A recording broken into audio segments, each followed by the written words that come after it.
Hey, welcome to another episode of Making Sales Social Live, where today we're going to talk about one of our absolute favorite topics, which is LinkedIn for referrals and permission to name drop. Welcome to Making Sales Social Live, as we share LinkedIn and social selling training, strategies, and tips that will have an immediate impact on your business. Join Bill McCormick, Bryn Tillman, and me, Bob Woods, every week. Making Sales Social Live. This is the recorded version of our weekly Making Sales Social Live show. Bryn, why is this one of our most favorite topics? Well, it's because of this ability that got me to actually launch Social Sales Link in the first place. So it has that much gravitas, right? Back when I was in sales and sales training, we knew that the absolute most powerful way to start a conversation with a buyer was through a referral from a client or a strategic alliance, a center of influence. But what would happen is I'd say, hey, Bob, I know you're probably connected to quite a few people like yourself that could leverage our services the same way you have. Who do you know that you could introduce me to?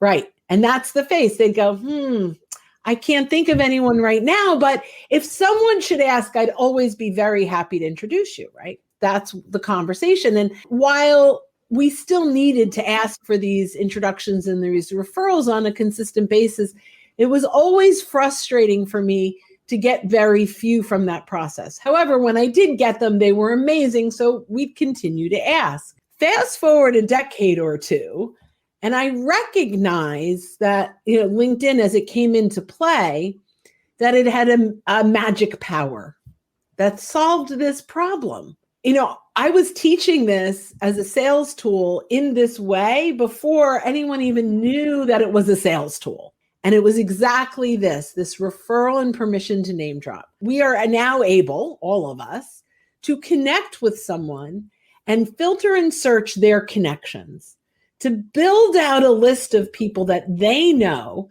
that we'd like to meet and run the names by them. And we have a very specific way of doing that so that we're not overstepping our boundaries with our network.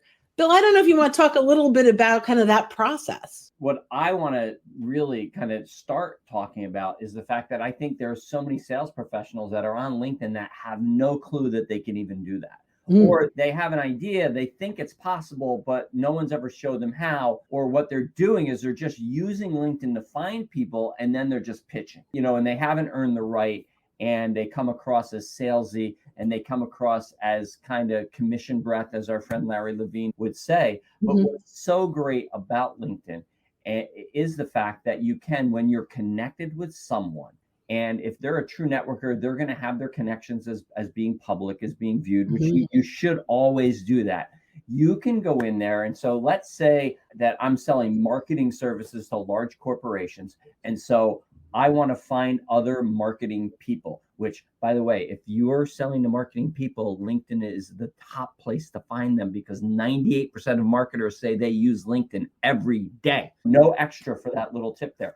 So what I can do is I can go into Bob's connections. I can either go to his profile and click on the number of connections he has to pull it up, or on the search in the free version of LinkedIn, I can click and put connections of and put Bob's name in there and select him and click second degree. So these are going to be people that Bob knows, that Bob's connected to on LinkedIn, that I'm not.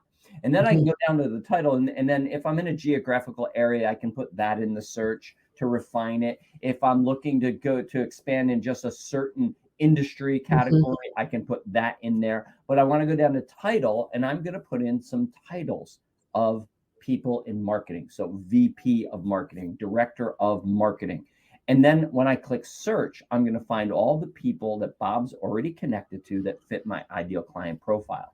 So now this is magic. Now the next part is to get Bob on the phone, get him on a Zoom call, if we're happen to be able to meet in person, and be able to go through this list and find out from Bob who he would be able to either introduce me to, or we could use permission to name drop. And we should probably define those two things a little further. Yeah. So now I have this conversation and I'm going to start this. Bob, I'm going to have it with you. Let's role play a little bit.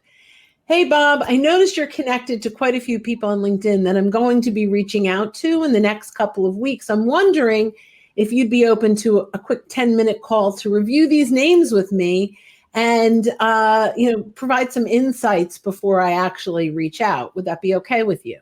Sure, get on my calendar. That's fine. Excellent. So now we schedule a 15-minute call. Bob, thank you so much for taking my call and your willingness to review these names with me. So I now pull up this list and you go through the list, and what are some things that you might say? So John Smith, no idea who he is. Now, Sally, I do know her. The last time I probably talked to her was about 6 months ago in relation to a deal. I definitely know her. Stan is a good friend of mine. In fact, we played golf and had cigars just over the weekend. And so maybe 25 names becomes 8 names that Bob now says, I know this person, I know this person. I'm going to ask him, do you think this is someone that could benefit from my services the way you have?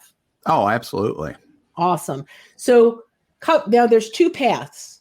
The introduction is, thank you for your insights. Of these 8 people, who on this list would you feel comfortable introducing me to? Definitely Stan and Sally and probably Jonathan as well. Awesome. So now what I want to do is say, Bob, thank you so much for your willingness. Would you like me to send you a little paragraph? And then all you have to do is copy us both in an email to make that introduction. Yeah, absolutely. That sounds good. Now I'm going to write a paragraph that says, from Bob's, I've been working with Bryn for the last couple of years. She's done this and this. I think it would be of great value for you to jump on a call with her. Even if you don't work together, you'll get some insights on how to grow your business. Great. I write that. I give that to Bob. He now makes those 3 introductions. There are 5 more, right? There were 8 names. So Bob, I really appreciate it. I'll get that introduction over to you. When I reach out to the other 5, notice I didn't ask him permission, then I'm still going to reach out to them. When I reach out to the other 5, is it okay if I mention you've been my happy client and you think I might be able to help them as well? Out of the other 5, I'd say the only one probably not to reach out to would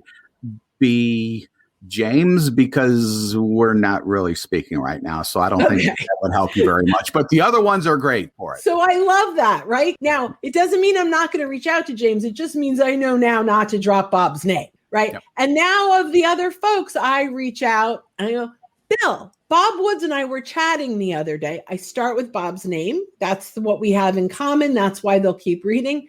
Bob Woods and I were chatting the other day and your name came up in our conversation.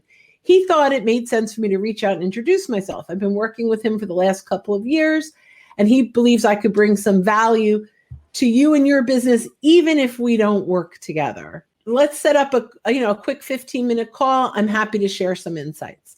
I connect on LinkedIn. Bill, thanks so much for connecting with me on LinkedIn. I'm looking forward to sharing insights around X, Y, and Z based on Bob's recommendation. Here's a link to my calendar. Boom, right? Now we've done both. We've asked for referrals and we've asked for permission to name drop, and about half of those become conversations.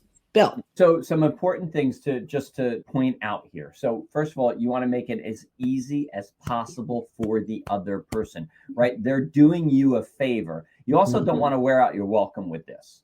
And another thing you can do is you can say, hey, and is there anyone in my network that you want to be introduced to? Because you want to reciprocate that. Yep. But also, as Bryn said, she's going to write that paragraph out and send it to Bob so that Bob doesn't have to think. He just has to do it. Because again, we want to listen, there are people in your network who are classic referrers, right? They're maybe part of that kind of a culture. So they're used to, maybe they get a lot of referrals. They give a lot of referrals. You're not going to have to worry about them other than maybe they're busy. So you make it easy. Other people will be people that will tell you all day long that they're going to give you referrals and send you referrals, and you get goose egg. So with them, you want to go the route of permission and name drop, because permission and name drop, we retain control of the referral. We're not waiting for somebody to do something. We're just getting permission and then we're running with it and retaining the timing. So important points to point out. Yeah. So what I would say, we obviously teach a lot about LinkedIn and social selling, about the profile, about social listening, about content, about nurturing. But I will tell you, this particular session of talking about LinkedIn for referrals and permission to name drop is the fastest time to pipeline, right? This is the easiest way, the short game, right? This is the short game of sales.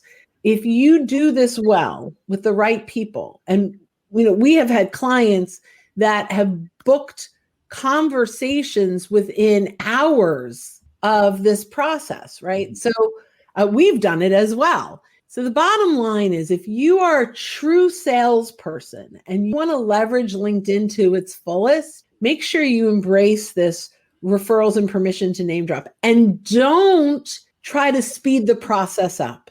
Because as soon as you try to speed it up and you try to, I'm not going to talk to my client, I'm just going to name drop them, it breaks, right? Because maybe I reach out to James and now I've name dropped Bob without any insight. The other thing is, Bill can reach out to Bob and say, Bob, who's this Bryn Tillman? She just dropped your name. And I could burn 2 bridges really fast. Right. Yep. And so it's really important. Everything that we teach comes from integrity and authenticity and responsibility to our network to maintain that consistency across the board so that we never lose trust with anyone in our network, and everything that we're doing is authentic. And so when you try to speed this process up, things break and it can really hurt your reputation. Things break bad. I want to leave everyone with a challenge. Look at their calendar. Over the next few days, what clients are you having meetings with that you're just going to get together and talk? What referral partners are you meeting with to just have, that one-to-one coffee where you both kind of talk a little bit, but nothing ever really gets done? Go and look at their connections and mine their connections for people you want to be introduced to, and send them an email and said, hey, we're getting together on Wednesday. I just took a look and I found X amount of people you're connected with. I would love to be in front of. Can we schedule 15 minutes during our time to just talk about that? I challenge you to do that, and then message us and tell us about the appointment you get from that, because I guarantee you're going to get appointments from that. That's a great way to wrap this up, guys. Ultimately, go out, leverage your network the right way, and you will fill your pipeline on a consistent basis. Amen. So thanks again for listening to another Making Sales Social Live. We'll see you next time. Don't miss an episode. Visit socialsaleslink.com/podcast. Leave a review down below. Tell us what you think, what you learned, and what you want to hear from us next. Register for free resources at linkedinlibrary.com. You can also listen to us on Apple Podcasts, Spotify, Stitcher, and Google Play. Visit our website, socialsaleslink.com, for more information.